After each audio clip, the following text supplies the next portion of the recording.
What's up, guys? Today we're going to be playing against a Terran, and it's going to be a medium Terran. So we're going to lose a little frame rate here, which doesn't really matter all that much because this is just a loading screen. So Zelnaga Caverns is a pretty good map for Zerg, except for this pretty big hole in the middle. But besides that, it's pretty wide open. Still fairly reasonable map for Terran though, because of this huge gaping hole in the middle. So first thing we're going to want to do is get out a drone. Then we're going to want to put that first hatchery into a control group.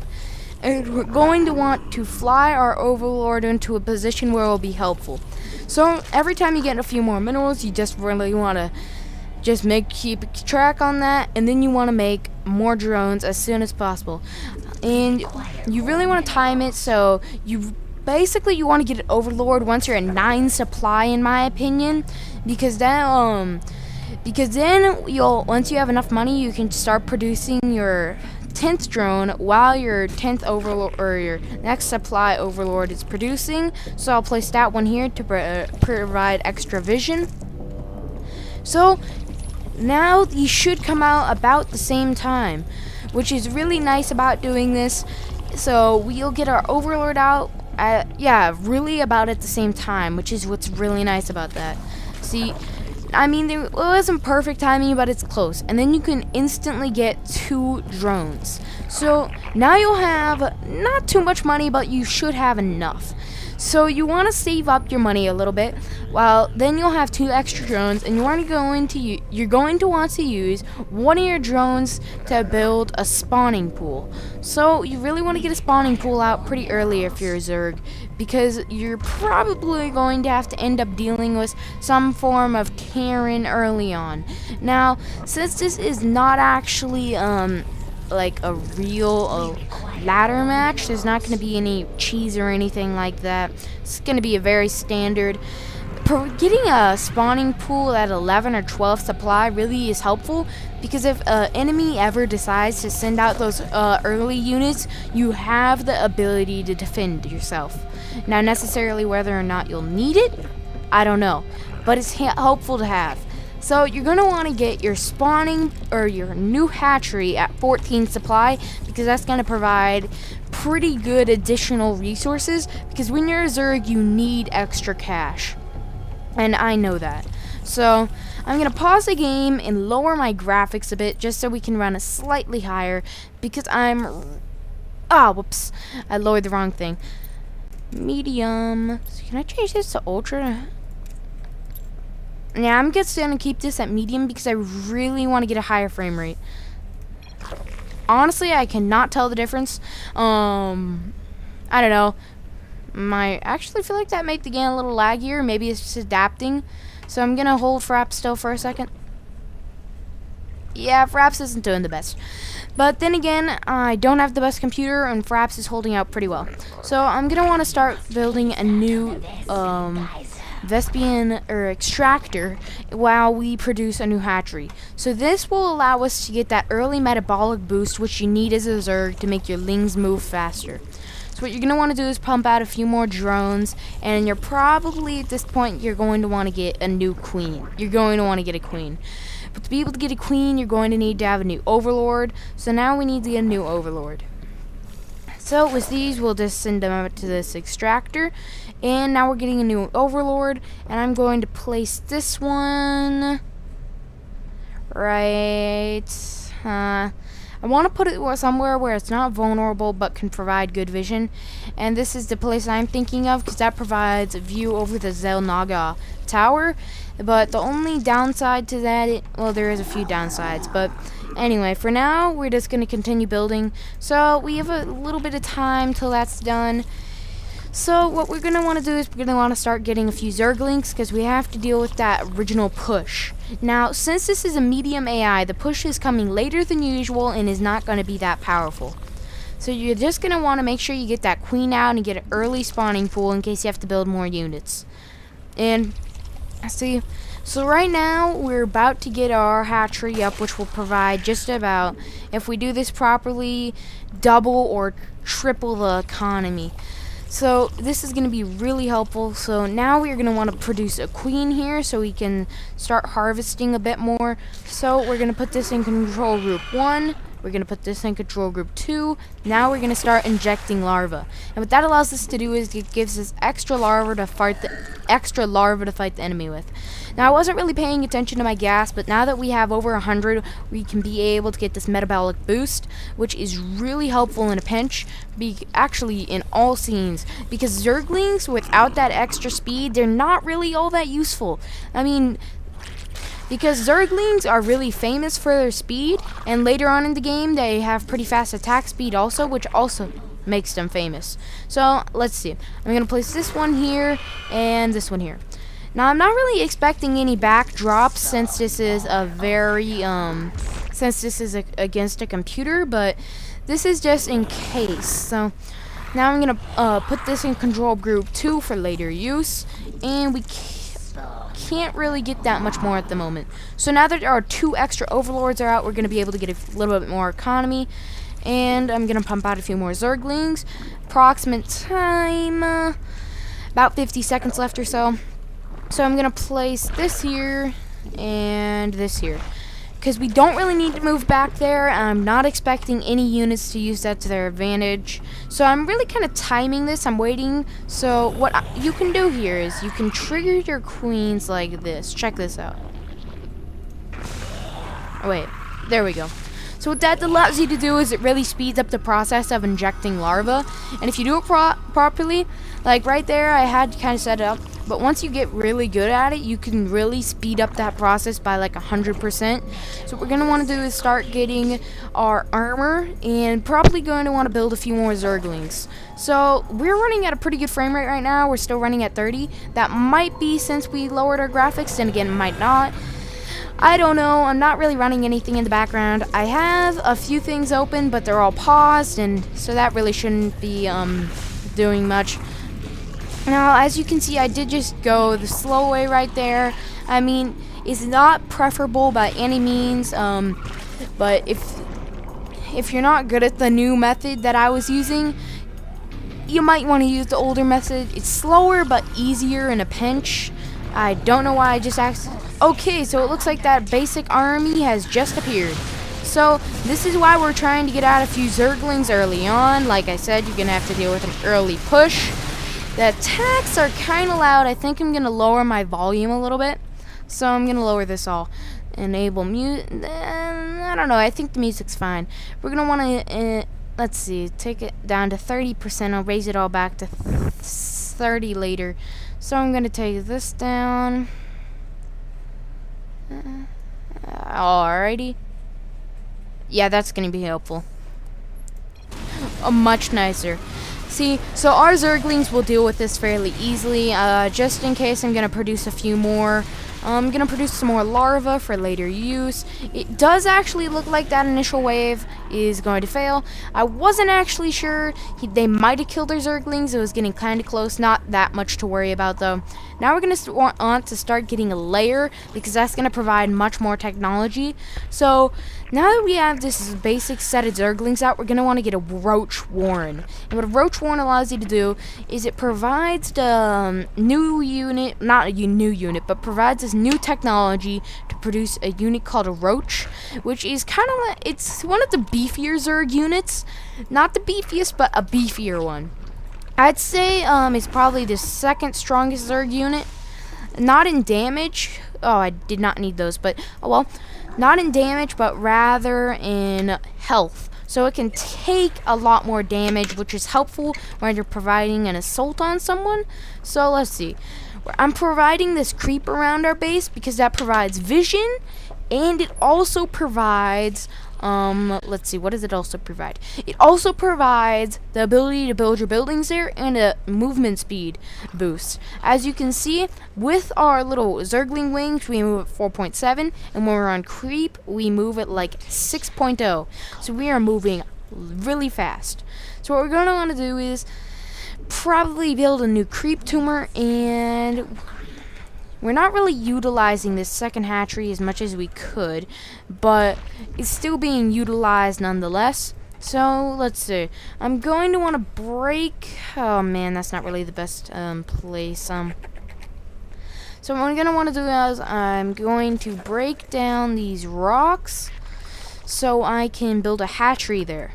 So let's see. I'm gonna send our queen back over to build there. We're gonna need this here. Burrow. Speed.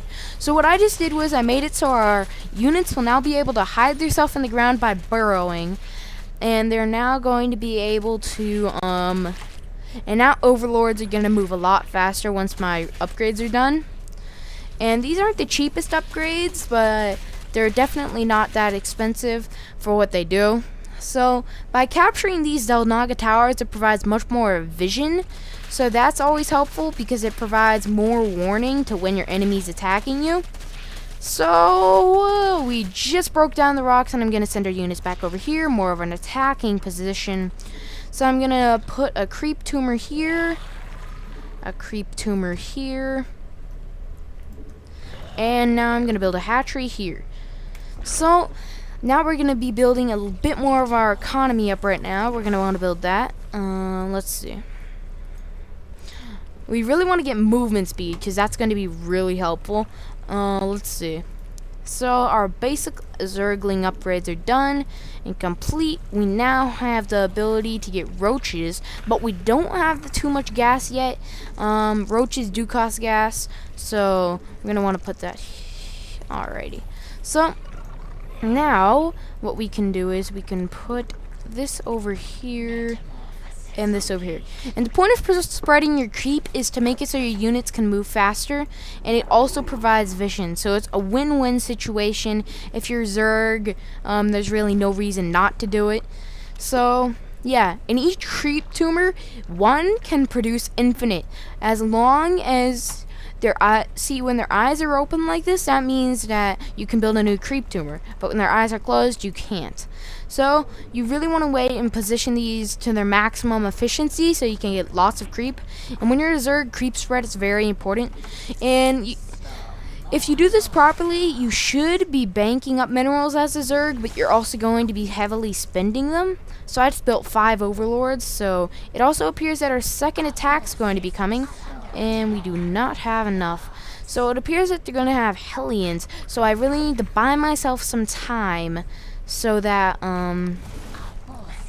we need to buy some time so that we can get out some more Zerglings, and we are going to have this initial army to slow them down, but that's all. So now that we've got more overlords, we've got more overlords, we can now produce a larger army. And now against Hellions, Zerglings don't fare the best, but they definitely can fare against them. Now, that was not really the best description. We're going to actually end up losing a queen. Not the best, but definitely okay. And now that our new army has arrived, we're easily going to be able to destroy them.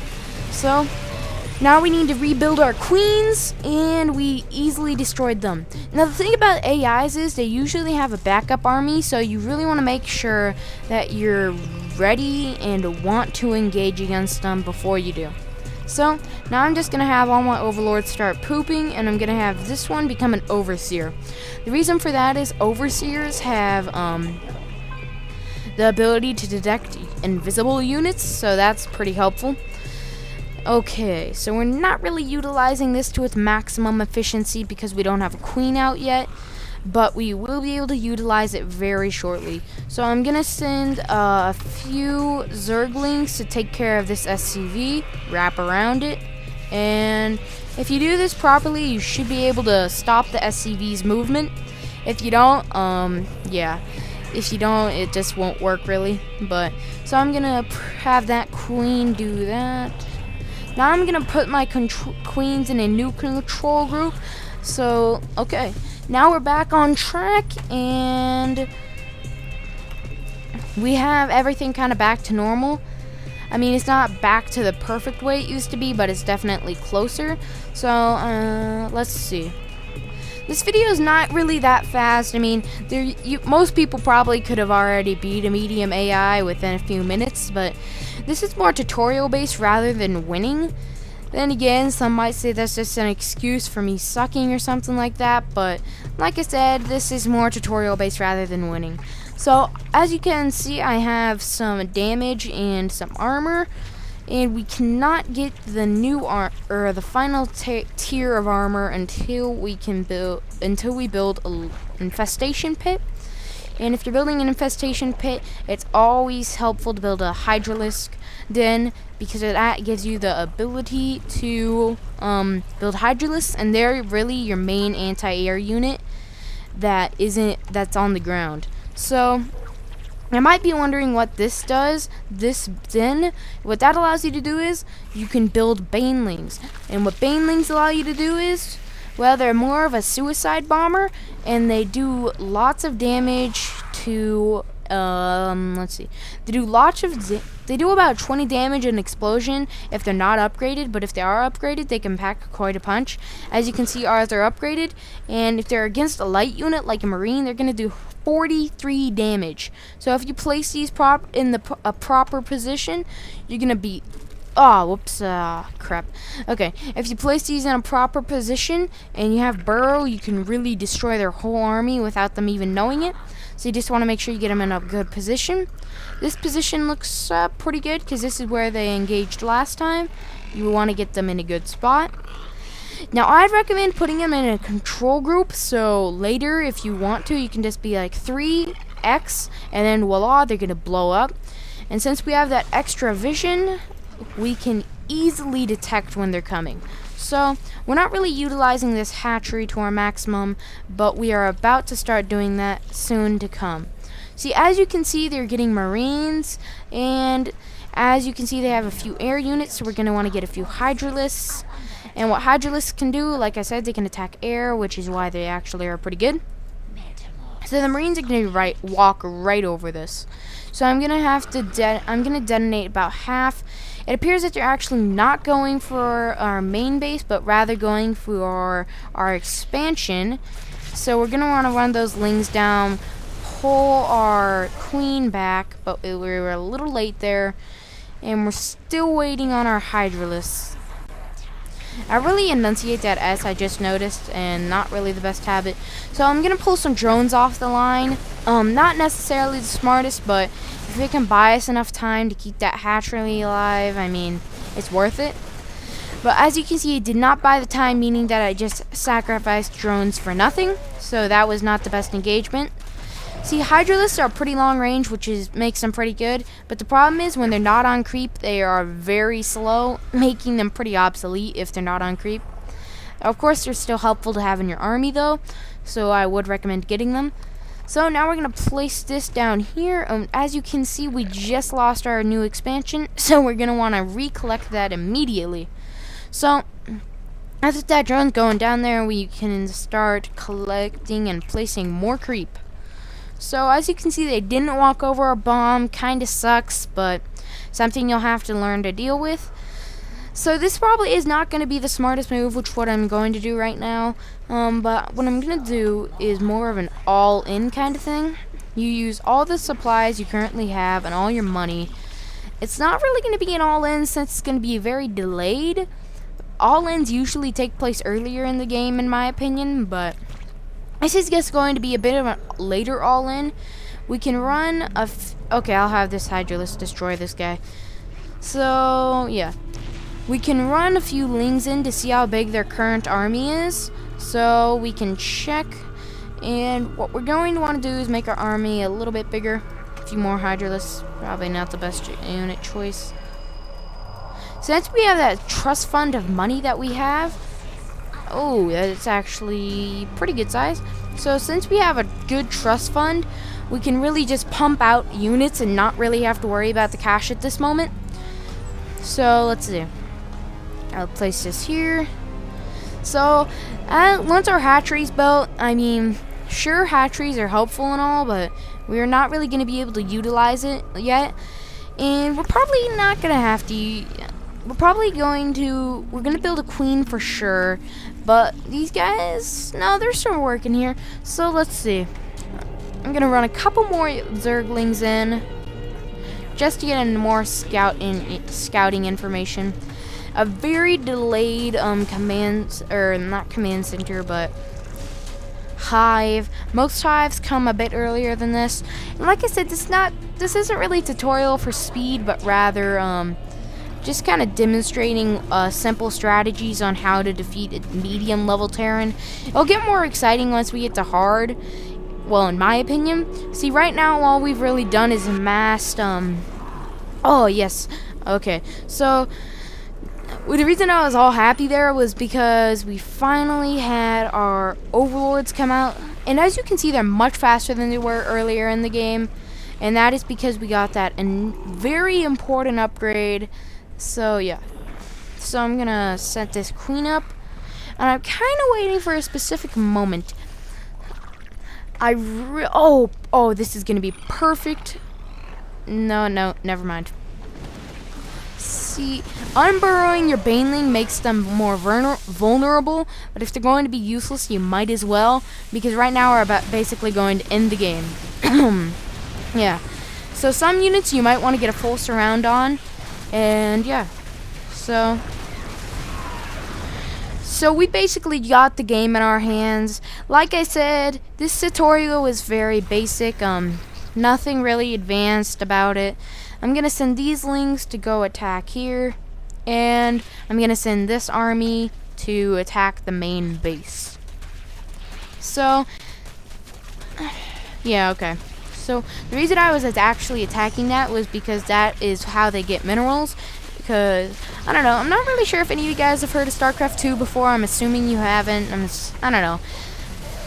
So what I can actually do here is I can burrow these guys underground. And what that allows you to do is it provides a lot of extra health regeneration. So now I'm going to do that with any unit that needs it. It doesn't work on any unit but the roach though. So don't just decide to burrow a hydralisk hoping that it'll regenerate more quickly, because it won't. And if you're playing against the AI, they will say GG and you can choose to surrender or not. So I hope you guys enjoyed that little tutorial. I mean, not the world's most helpful, but definitely not the world's most useless. So I hope you guys enjoyed, and I'll see you guys